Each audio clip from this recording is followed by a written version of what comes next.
Hello! Magandang hapon sa inyong lahat. So meron tayong mga pag-uusapang video, no. Una to, video or post, 'di ba? So una ito, no, may nagre-request sa akin itong Red Uncle na to. Hindi ko nga alam kung ano to eh. So para maliwanagan tayo, panoorin na lang natin itong sa News 5 Everywhere. Kasi ano daw masasabi yung Red Uncle, ano yung Red Uncle? So ito malalaman natin. Arestado ang isang cross-dresser sa China. Ang dahilan, pinagkakita niya raw ang sex videos na higit 1,000 lalaking kanyang nakatalik. Nartong report. Siya si Zhao, taga Nanjing, China. Mahigit 1,600 lalaki ang nagkandara pa sa kanya sa loob ng 3 taon. Lahat sila nakatalik ng binansagang Red Uncle. Pero ika nga, walang lihim na hindi nabubunyag. Una, hindi pala siya totoong babae, kundi isang crossdresser. Pangalawa, may hidden camera sa kanyang kwarto kung saan niya dinadala ang mga naloloko niyang lalaki. Ang mga video na yan, nagkalat online. Nako. Pinagkakitaan ni Red Uncle ang mga video. May subscription fee na $21 o mahigit 1,000 piso. Hindi naman bawal ang same-sex relationship sa China. Pero bawal na bawal ang pagpapakalat ng sex video. Dito na naaresto ang suspect. Nakumpiska sa kanya ang mga wig, peking boobs, 6 na cellphone at notebook kung saan sinasabing nakalista ang 1,691 na pangalan ng Dami, ano? mga lalaking nakatalik niya. Nagsampa rin ng reklamo ang mga lalaking nasa video. Nakaramihan ay may mga asawa. Wala pang pahayag si Red Uncle. Bakit binayaran niya yon? Yung ganon? Sa ngayon, Malamang, di ba? Sa itsura na ganyan. nagbabala ang City Public Health sa mga nabiktima na magpakonsulta sa posibilidad na magkaroon ng sexual disease. Nagbabalita mula sa Frontline, Gerard de la Peña. So basically, yun yung istorya ni Red Uncle. So marami siyang ano ba yun? Ano man, siguro pinlano niya na yun noon pa, na mag-ipon siya ng ganun kadami. Tapos i-release niya ng batch by batch para may bagong episode hanggang sa maubos yung Kasi may sinisingil siyang subscription dun sa dun sa kanyang website ba yon or streaming platform. Parang Netflix no? Kaya kayo, yung mga dyan, ingat-ingat ha. Nako, patay. Diba? Pag kumalat, kasi ang masakit na part doon yung pag kumalat no? Hindi mo na alam kung ano yung gagawin nyo. 'Di ba? Hindi mo malilinis 'yan paano. Mabilis manganak 'yun kokopya yung video na 'yun. Anyway, next video. So alam na natin yung kay Red Uncle na 'yun. Ito naman, TNVS driver inambahan ng saksak ang ibinabang pasahero. Inambahan ng saksak ng isang TNVS driver ang kanyang pasahero sa Maynila. Yan ay matapos niyang hindi ihatid sa tamang lokasyon ang nag-book na pasahero. Ang buong detalye sa Express Report ni Nina Ongpauco, exclusive. Wait, TNVS driver inambahan ng saksak ang ibinabang pasahero. Yung TNVS driver ang nang amba, hindi yung pasahero. Kasi ang sabi kasi ni ate, yan ay matapos niyang hindi ihatid sa tamang lokasyon ang nag-book na pasahero. hindi niya ihatid sa tamang parang ang iniisip ko kasi yung pasahero ang maggaganon dahil hindi siya hinatid. Yung pala, yung driver, tingnan natin yung dahilan. Ang buong detalye sa Express Report ni Nina Ongpauco, exclusive. Huwag kang nagsasalita ng gonggong. Ano? Parang ano? Alam mo problema mo. Viral ang videong yan kung saan nakikipagtalo ang isang TNVS driver sa kanyang pasahero. Ang driver kasi ayaw ihatid sa nakapin na location ang mga pasahero dahil mahihirapan daw siyang lumabas dito. Sa CCTV video na eksklusibong nakuha ng News 5, kita ang magkasintahan na kumuha ng video na bumaba sa kotse sa Barangay 293 sa Maynila, pasado 7:00 ng gabi noong linggo. Nang maibaba ang mga dalang bagahe, inabot pa ng driver ang sukli sa binayad ng mga pasahero. Bumalik sa kotse ang driver pero hindi pa ito umalis. Ilang saglit pa, bumaba ulit sa sasakyan ang driver at tila nakipagsagutan ulit sa lalaking pasahero. Tila napikon sa sagutan ang driver at maya-maya bumalik sa kotse.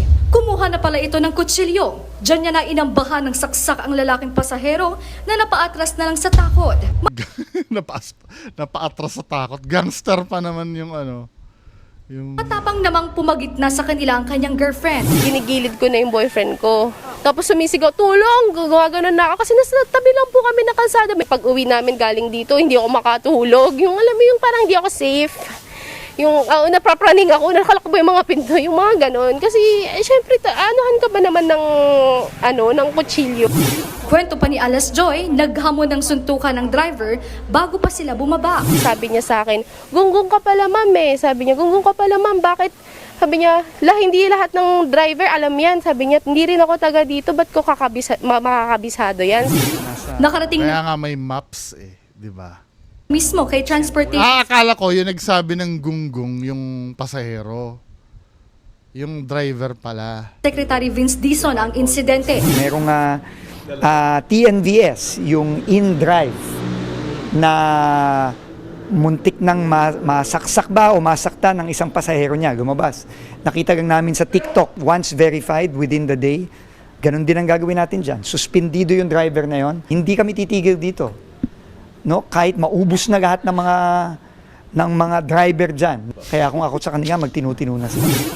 Naipablatter na ang driver na hindi na makontak sa ride-hailing app. Patuloy naman na iniimbestigahan ang insidente. Nagbabalita mula sa frontline. Ano ba yan? Di ba yung mga dyan, yung mga nag-grab dyan, or yung ginagamit nitong app, di ba? Hindi ba may parang kayo, training? Kasi nakikita ko sa Facebook, sa Angkas may ganyan, di ba? Yung training, sa Angkas nakikita ko yung nagpa-practice kayo ng motor. Tapos, may parang may parang coach kayo. Hindi ba may ganyan ang Grab? Or yung, in transit ba yung, sabi ni, anong app yun? Ko makakabisado yan. Nakarating na mismo kay Transportation Secretary Vince Dizon ang insidente. Merong TNVS, yung in-drive. In-drive pala, in-drive. Wala bang parang training? 'Di ba? Sana isama din yung yung pag-courtesy sa pasahero. Tapos ito pa nakikita kong mali. May map 'yun, 'di ba? Bakit hindi sasabihin na hindi niya alam? May map nga. Tinatamad na lang talaga dahil kasi ito once na tinanggap mo yung book na yan, 'di ba dapat obligado na dun mo siya ihatid. Doon sa Pero feeling ko dito dito sa part na to, 'di ba inabot daw yung sukle. Diyan sa part na yan. Feeling ko nakikipagsagutan pa siguro itong dalawa, kaya binabaan sila kasi hindi naman natin alam yung buong istorya eh. Pero makikita natin dito ang mali talaga yung TNBS driver. Kasi kung saan binok doon talaga dapat eh. Wala tayong magagawa doon, min. Inabot pa ng driver ang sukli sa Ito, medyo okay pa to eh. Inabot yung sukli, Yung mga ibig sabihin, medyo may siguro bulong ng bulong si boyfriend. Pero bumalik sa kotse ang driver pero hindi pa ito umalis. Ilang saglit pa, bumaba ulit sa sasakyan ang driver at tila nakipagsagutan ulit sa lalaking pasahero. Tila napikon sa sagutan ang driver at maya-maya bumalik sa kotse. Kumuha na pala ito ng kutsilyo. Diyan niya na inambahan ng saksak ang lalaking pasahero na napaatras na lang sa takot. Grabe naman napaatras sa takot. Hindi, kahit ako din naman siguro, di ba? Dahil may kutsilyo na yun eh. Pero, kung, halimbawa, natapos na wag na siguro magsalita. Hayaan nyo na makalasas, ireklamo nyo na lang. Di ba? Total, parang documented naman yata eh. Kasi, mayroon kayong parang video dito eh. Ang isang TNVS driver sa kanyang pasahero. Ang driver kasi ayaw ihatid sa nakapin na location ang mga pasahero dahil mahihirapan daw siyang lumabas dito. Sa CCTV video na Di ba? Meron naman kayong video eh.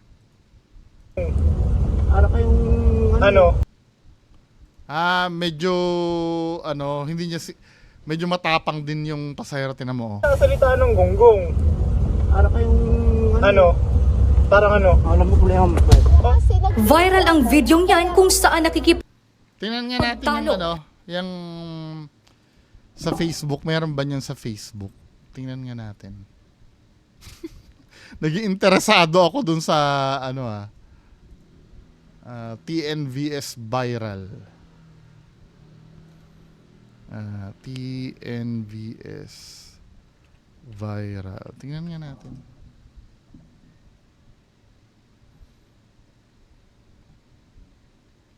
Yung video. If wala, di skip natin. No? Dapat talaga maparusahan yun.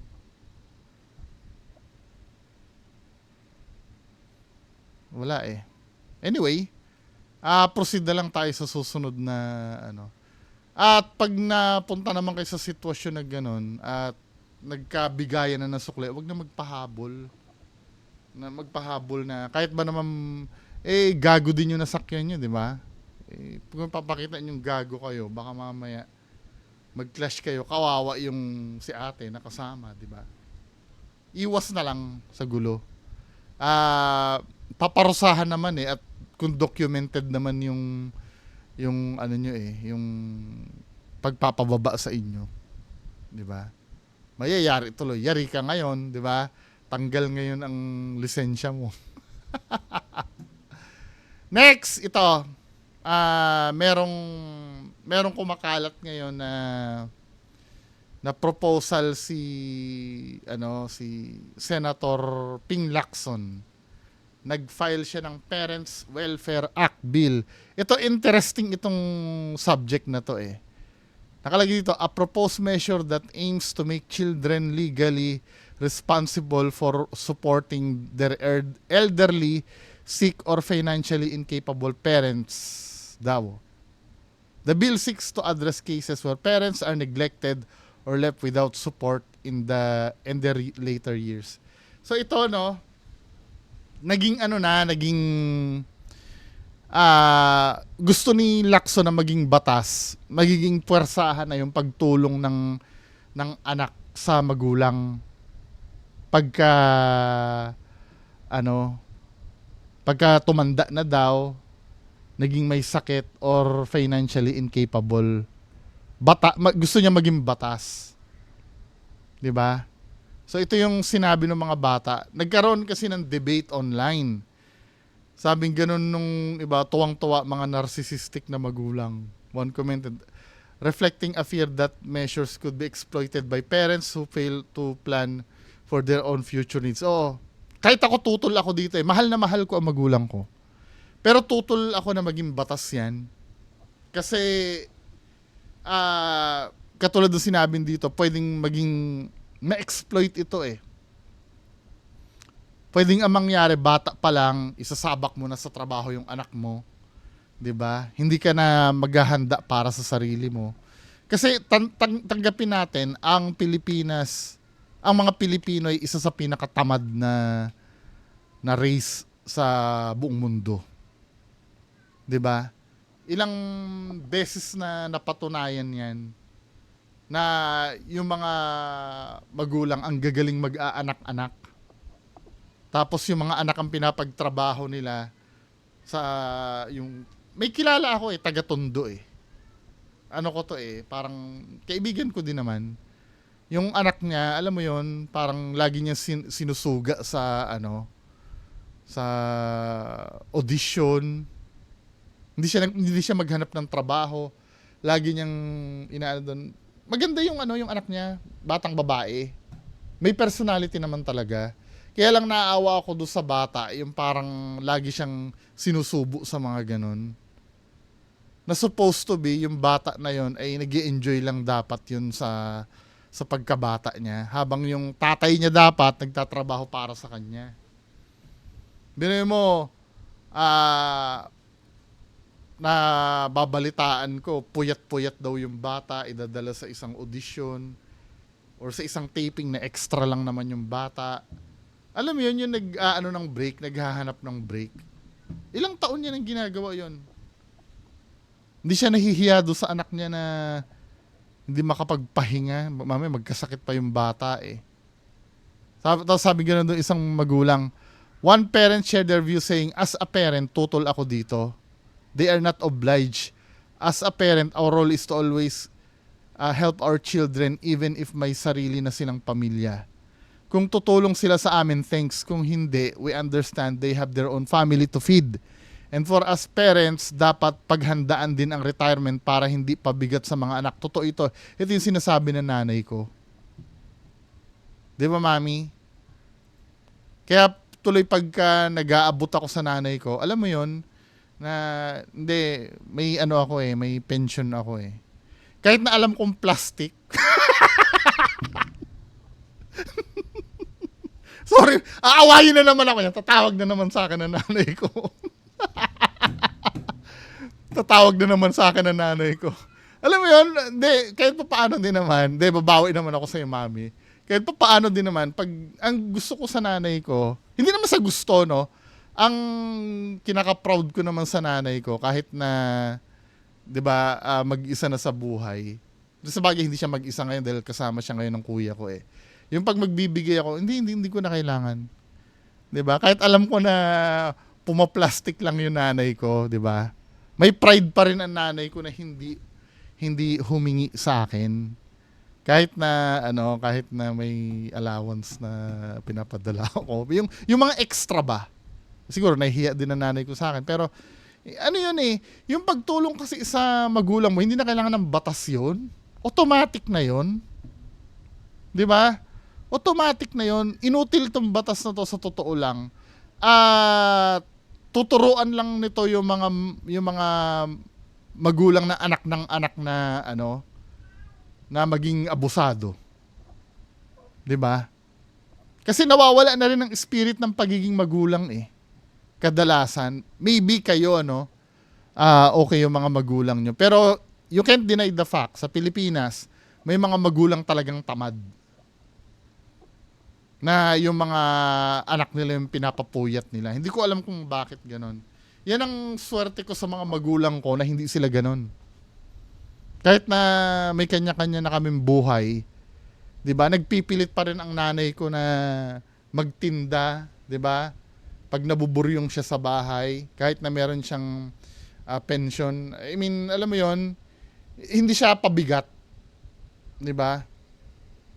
Yun ang gusto ko naman sa nanay ko. Kasi tatay ko wala na Kahit papaano, hindi yung, hoy, naman ako, wala akong hindi ganun na nanay ko. Diba? Sa bagay, iba yung culture nila dati Yung culture kasi nila dati, talagang, di ba yung mga lolo't lola natin na pinalaki sila talagang nagtatrabaho at pinaghihirapan makuha yung gusto nila. 'Di ba? Ngayon kasi mahirap ito pag ginawa mong batas ito, hindi na maghahanda yung mga magulang. Iisipin na lang noon may mga anak naman ako na na bubuhay sa akin Hindi rin maganda. I mean, oo, 'di ba? Dahil mahal mong ito na naman tayo kasi last time na naitopic ko itong bagay, yung obligasyon ba ng ito maging malawak muna ang pangunawa nyo. Tatanungin ko kayo, obligasyon ba ng anak na buhayin ang magulang? Pag tumanda na, obligasyon ba? Ang sagot ko, hindi. Mamaya may mga bugok na naman na magagalit sa akin. Hindi.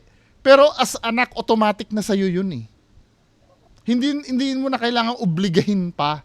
Automatic na talaga na lalabas sa'yo yun. Kasi wala kang kwentang anak pag hindi mo ginawa yun.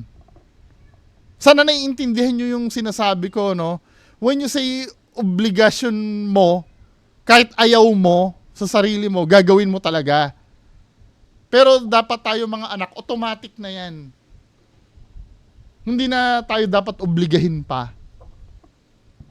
Nakakukuha niyo ibig ko sabihin? 'Di ba?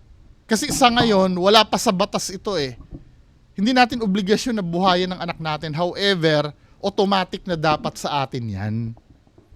Yan yung mga unwritten rule dapat na tinatandaan natin. Bilang anak kasi, na yan hindi na dapat sabihin sa'yo yan, yung ganyang bagay.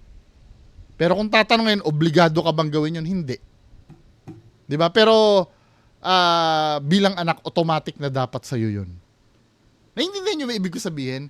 Kasi last time maraming na-misunderstood ako eh. Parang ang sinasabi ko daw, wag daw tulungan ang mga magulang. Tanga umintindi, di ba?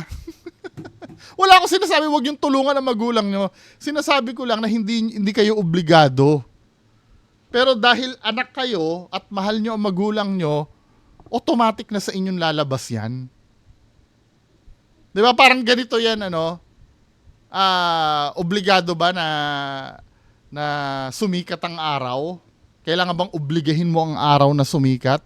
Kinabukasan? Hindi, automatic yun eh. Sayaw sa gusto mo, darating kahit pigilan mo yung araw, sabihan mo na wag mong sumikat, automatic yun dahil by nature, ganun talaga. At yun ang sinasabi ko, bilang anak, hindi mo na kailangan ng batas. 'Di ba? Kasi yan ang magiging sukatan kung wala kang kwentang anak o hindi. Yan ang magiging sukatan ng tao. 'Di ba? Ngayon, kung pinalaki ka na maayos sa magulang mo at yung nanay mo ay nang lilimos na lang at hindi mo man lang tulungan, wala kang kwentang anak nun. Yun ang magiging basihan kung anong klaseng anak ka. Kaya for me, hindi na dapat gawing batas to eh. 'Di ba? Number one kasi mangyayari yan, aabuso yung mga tamad na magulang. Another netizen emphasized the value of financial planning over mandatory support. Para sa akin, hindi dapat itinuring ng mga magulang ng kanilang anak bilang retirement plan. Meron ding mga ganito, no? Na pinagdoktor yung mga anak nila dahil alam nila na mas mainam na habang bata pa lang matuto na tayong mag-ipon at magplano para sa ating kinabukasan. Oo, responsibilidad ng mga anak ang tumulong. Hindi responsibilidad. Automatic na dapat ito. Ayokong sabihin kasi yung word na responsibility or obligado kasi ang lalabas nun parang pinipilit ka nun eh. 'Di ba? At the end of the day, pag sinabi sa yung responsibilidad mo ang magulang mo or obligado mong tulungan ang magulang mo, pag nagkandaletse-letse ang buhay mo, sisisihin mo yung magulang mo nun. Pagka ganon, wala namang kinalaman yung magulang mo sa mangyayari sa iyo eh. 'Di ba? Kaya ayokong gamitin yung word na obligado kang tulungan ng magulang mo. Automatic na lang dapat. 'Di ba?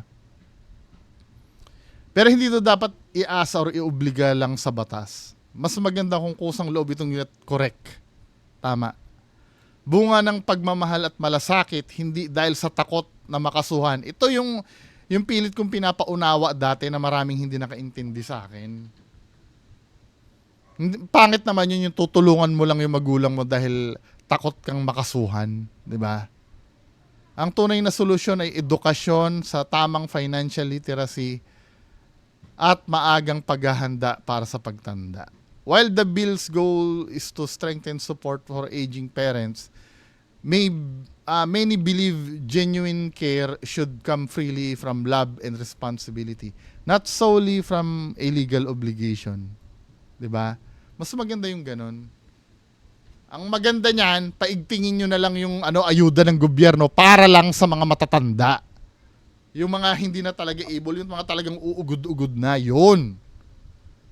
Pabor ako doon, nasusuportahan ng gobyerno yon. Hindi yung magpo-porpis kayo sa mga, sa mga palaanakin na kaya naman magtrabaho. Yung mga matatanda, yan ang dapat tinutulungan ng gobyerno. Binibigyan ng ayuda. 'Di ba? Kayo, anong nyo dito? Sa akin hindi na hindi na kailangan gawing batas ito eh. Kabulshitan ito pag ginawang batas. Anyway, next. Ito Speaking of ayuda. Isang babae na pumasok sa isang drainage canal para maghanap umano ng pagkain ang sinagip sa Bulalagaw Road sa General Santos City. Kasama ang mga pulis, rumisponde ang mga tauhan ng Barangay Bula at Bureau of Fire Protection at City Disaster Risk Reduction and Management. At maingat nilang tinungkab ang konkretong takip. Ayon sa CDRRMO, natukoy kinalaunan ang babae na 23 anyos na residente ng Cotabato Province. Basahin ang kabuuan ng balita. Dahil naghahanap ng pagkain, pumasok sa imburnal. Ano ba yan? Ginaya lang nito yung ano eh. Feeling ko ginaya lang nito yung ano eh. Si imburnal girl eh. Pinangalandakan ba naman ng ano, ng GMA yung ano ba? I have had it with trying to organize all my tasks Wait lang nga, nag-commercial eh. across a million different Usa ka babae ang girescue human misulod matud pa sa drainage canal sa General Santos City. Ani ang report ni Efren Mamak. Nagkatapok kini mga tao sa Bula, Lagaw Road sa General Santos City adlong Biyernes. Doon na daw bata sa sulod sa drainage canal sa mong lugar. Busa gipang subay kini sa otoridad. Sumala pa, usa ka tricycle driver daw nga milabay sa lugar ang nakakita nga dunay kamot nga nagagawa sa drainage canal. Ug dihang mihunong kini, usa daw katawo ang anaa sa ilawom sa kanal nga naghilak. Busa na ngayog tabang sa kapulisan ang tricycle driver. Hindi na ito bata, ano? 23 years old na eh. Adult na to eh. Ang Barangay Bula LGU, BFP, lakip ng CDRRMO sa pagpangita sa giingong bata. Human sa pipila ka minuto, nasubay ra gayud kini sa otoridad. Sa video nga kuha sa Super Radio Jensen, makitang migamit og bara aron maablihan ang nakaharang nga sementado nga tabon sa drainage canal. Monitor si kaposisyon. Dihang naablihan, minaog ang duha ka personahe sa barangay aron kuhaon ang giingong bata. Hindi nga bata, 23 years old na. Apan dihang gialsa na kini, nasayrang dili kini bata, inay babae. Okay, dili bata no ang Gilayon kining gihatagan og breathing apparatus human naglisod kini sa pagginhawa. Gilapatan dayon Ngayon, pag hindi ito tutulungan ng DSWD, magiging unfair sila. Di ba? Ngayon, mag-suffer kayo sa ginawa nyong pangungunsinte. O yan, may gumaya uli. Pag hindi nyo tinulungan yan, lalabas na ningas kugun kayo. Kapag tinulungan nyo uli yan, magmumukhang tanga naman kayo, di ba? Dahil aabusuhin ng mga tao, di ba? Kaya dapat lahat ng mga action pinag-iisipan eh. O ngayon, nag-i-expect ngayon yan, di ba? kini og first aid sa rescue team o gidala sa ospital. Sumala sa CDRRMO, ang maong babae nag-edad og 23 anyos nga taga Cotabato Province base sa nakuha sa iyang ID. Sa ilang pagsubay, naligo pa kuno ang babae sa dagat dayon misulod sa bukana sa drainage canal. Matod sa CDRRMO, saysay daw sa babae, mikamang kini sa sulod sa kanal. Di ko naiintindihan eh, basahin natin dito, no? Isang babae na pumasok sa isang drainage canal para maghanap umano ng pagkain. Ang bobo naman nun, maghanap ka ng pagkain sa drainage. What do you mean? Na maghanap ng pagkain? Halata na lang, inuulol na lang tayo nito eh. Sa ulat ni Efren Mamak sa GMA Regional TV 1 Mindanao nitong Lunes, sinabing tricycle driver ang unang nakapansin sa kamay na lumilitaw mula sa konkretong takip ng kanal. Umiiyak na humihingi ng tulong ang babae sa loob, kaya kaagad ipinaalam ng driver sa mga otoridad ang kanyang nakita. Kasama ang mga pulis, rumisponde ang mga tauhan ng Barangay Bula at Bureau of Fire Protection at City Disaster Risk Reduction blah blah blah blah. At maingat na tinungkab ang konkretong takip. Nang mabuksan ang takip, pumasok sa loob ng kanal ang dalawang tauhan ng barangay personnel para tulungan makalabas ang babae na inakala nila noong una na bata. Binigyan ng breathing apparatus ang babae na nahirapang huminga nang mailabas mula sa imburnal at dinala sa ospital matapos mabigyan ng pangunang lunas. Natukoy kalauna na ang babae na 23 anyos na residente ng Cotabato Province. Sa investigasyon, naligo umano sa dagat ang babae at pumasok sa isang kanal na malapit upang maghanap ng makakain. Bullshit. Gumapang ang babae sa loob ng kanal hanggang sa makarating sa lugar kung saan siya nakuha na tinatayang 300 meters. Layo nun Stable na unang kalagayan. O anong kaya masasabi ng DSWD dito? Ngayon, minamak kayo ng mga tao, ano? Doon sa comment section nga, nag-comment si Senyora Sabi ka ni Senyora, 90K! This is the new metaphor, infinite money glitch. Lights, camera, Imbornal. 80K kasi doon sa Imbornal. May pagkain ba sa Imbornal? Binigyan nyo kasi ng pera yung isa, kaya ngayon dami nang pumasok, di ba? Sabi ko sa inyo yan ang magiging problem Ngayon, konsintihin nyo pa ng konsintihin yung mga tao. Anyway, yan lang po ang ating mapag-usapan ngayong hapon. Magandang hapon sa inyong lahat. Bye-bye.